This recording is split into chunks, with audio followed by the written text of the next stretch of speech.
Now at 10, a day of downpours, and the flood threat isn't over. Tonight, we're seeing how close the water came to families' homes and which roads are still underwater. All as we brace for more rain tomorrow. Tonight, hear Patrick's latest thinking on the timing and how much more rain to expect. Also, federal unemployment benefits ending for Texans. That extra $300 a week won't be there much longer. The reason for the change and the impact it could have. 12 News at 10 starts now. Now at 10, Southeast Texas soaked by storms. And tonight, the flood threat is not over. It's bad news for folks in places like Finette, who received more than 15 inches of rain today. Tonight, we're looking at your photos and videos from all around the region. So many of you shared them with us. We've seen the hard-hit places, including this road in Cheek. Nell Bruno sent that in. And in Port Arthur, the water covering so many roads. We know how difficult things can get in that area around Central Mall. We're going to head up to Jasper County in a minute. That's another spot that just got hammered today. Well, right now, we are getting a chance to dry out before the next rounds of rain move in tomorrow. Here's a live look at our powerful storm tracker radar. It looks a lot better, but do not be deceived. We have a tough couple of days ahead. Chief Meteorologist Patrick Vaughn with us tonight to talk about the timing for these next rounds. And Patrick, I know you're looking at some of the new data coming in tonight. Yeah, looks like it's going to be about 4 days of potentially heavy rainfall on top of what we received today. We saw the round 1 today. Likely see round 2 around noon and maybe round 3 tomorrow night. Additional rounds of very heavy rainfall likely to persist through Friday. And I don't think I'm going crazy on this 2 to 3 feet of rainfall possible. You know, we saw 10 to 15 inches today. Say, okay, I miss it or something, or one day we have more or less. Let's say I have an average of 5 inches in this kind of situation. That's very easily doable. So we'll go with 20 more inches for right on through Friday. So that 10 to 15 turns into, what, 30, 35 inches? Right now, there's your anticipated break. But we're watching further to the west for additional shower and storm activity to head our way, and we think that's going to happen around noontime tomorrow. Flash flood watch in effect until Thursday. So the rain's moving on out. We get a break overnight, and then here it comes late morning, early afternoon hours. And then tomorrow night could be a very serious situation. This could be several hours of very heavy rainfall tomorrow night across southeast Texas. And again, I'm looking at some of the modeling. This is showing from midnight through about 6, 7, 8 o'clock in the morning. So all night long coming up into Wednesday morning could be very serious on top of what we've already seen across the area. And then we get a break and then additional rains with heavy potential continuing as we work on into Friday. Coming up, we'll talk about some river levels and what we expect as we head towards the weekend shortly on 12 News. Appreciate that, Patrick. And across southeast Texas, people are hoping and praying that tomorrow won't be as bad. But if you find yourself in flooded waters, be sure to check your surroundings. You don't want to come face to face with a gator. Just look at this guy our crew spotted tonight swimming on the I-10 on-ramp near 365. Now, this was near gator country, so of course there are higher chances to see him out there. You think the gator made it on the interstate? Yeah. Let's hope not. Our Jordan James spent the day out there surveying damage as that facility dealt with high waters. And Jordan also traveled across Jefferson County today. He's live with the latest. Yeah, Jordan, while the rain has let up across southeast Texas, the damage is already done to homes and businesses as folks look to recover from yet another storm. Like a number of areas across southeast Texas, Jefferson County saw extensive rain Monday. Stalled vehicles, flooded homes, and businesses are what many are left to deal with. When you really sit back and look at this, it's like it's just not fair. This is Gary Sarge, the owner of Gator Country. His business is completely flooded, and his homes on the property are inches away from taking on water. And I think this one caught everybody by surprise. Look around. Look at this. My outdoor kitchen's underwater. Who would have thought that in the first day it was this bad? This storm forced Jefferson County Sheriff's Office to conduct a number of rescues across the region, including moving cattle to higher ground. With more rain in the forecast, Sarge says he knows the drill, hoping for the best, while also preparing for the worst. It's what we do. What am I going to do? Pack up 700 alligators and move to high ground? It's not going to work, man. This is where we're at. We're used to it. We built for this. We understand that it's going to happen.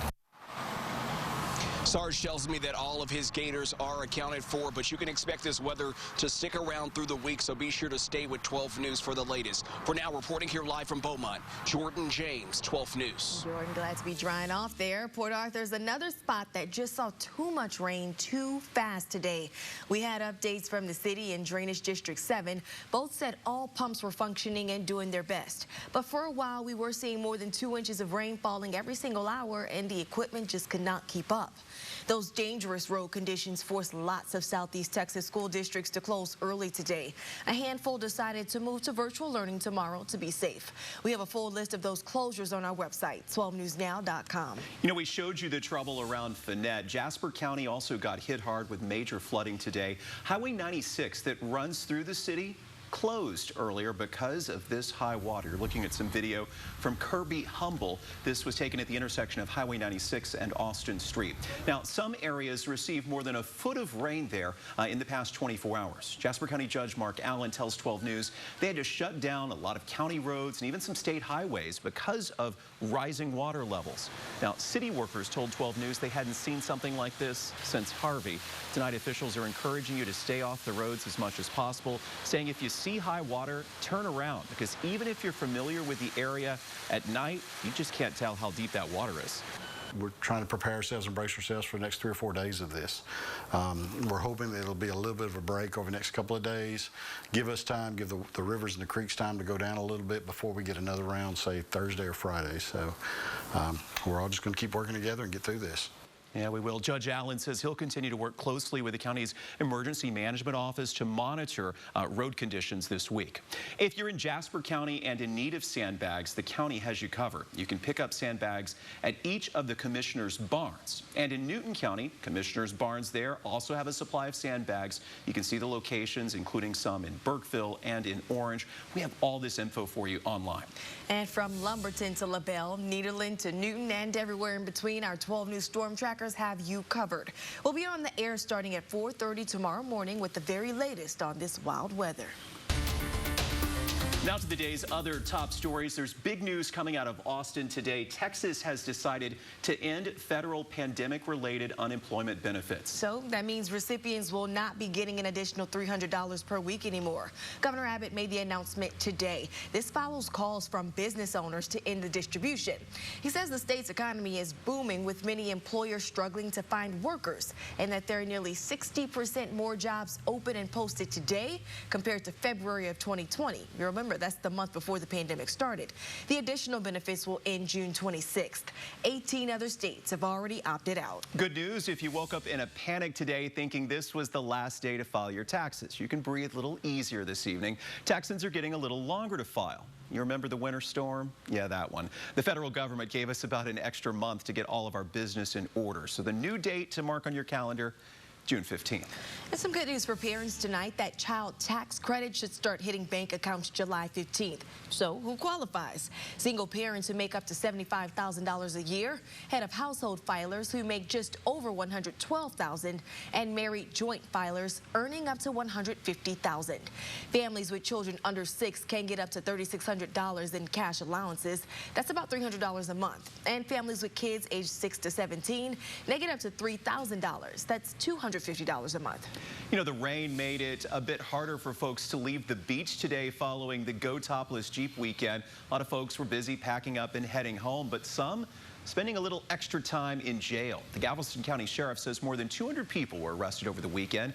The majority of the citations for public intoxication and possession charges. The department says overall they're proud of how everybody handled things this weekend. We prepared like we were going to have this weekend, and as a matter of fact, the sergeant I was just talking to was glad we had the numbers that we did. We had he felt just enough personnel to where they were able to keep order. Everybody stayed busy. The sheriff says the only major injury reported this year was a man who accidentally shot himself in the leg. 2 women had minor injuries, an issue with an elevator. Unlike last year, there were no shootings. A crime alert tonight. The fraud trial of a business owner at the center of a massive food stamp fraud investigation will start tomorrow. A jury was seated late today. Johnny Coleman is accused of electronic benefits fraud, a 2019 case that had more than 60 suspects. Earlier this month, a judge revoked his bond because he was a no-show for a preliminary hearing. So we'll keep you updated as this trial progresses. A tiger on the loose no more. India the tiger is getting used to his new home at an animal sanctuary in North Texas. He was taken there yesterday after his owner, Gia Cuevas, surrendered him to an organization over the weekend in the Houston area. This was the tiger that was roaming wild. Everyone was panicked. Well, the handoff actually happened yesterday at Club Westside. That's an athletic club owned by the McInvales, the famous family from gallery furniture fame. The tiger owner's husband, by the way, remains jailed on an unrelated murder charge. Ahead here tonight, tracking the COVID trends, the major milestone the state reached, and why some say it's just the beginning. Also, baseball's back at 100%, at least at Minute Maid Park. The major change confirmed today by the Stros. And we're checking out more of your storm photos. What a wild weather day. Patrick, we're all hoping tomorrow won't be as serious. Well, we're hoping that is going to be the case, but tomorrow night may not be. Today, we set a new record, crushing the old record by almost 10 inches at Beaumont. And as you can see, some of the amounts, Silsby, almost 10, 9 inches at San Rayburn, Woodville, almost 3, 4 inches plus over in, Lumberton and Orange, 1.72 inches. More on your Storm Tracker forecast coming up on 12 News.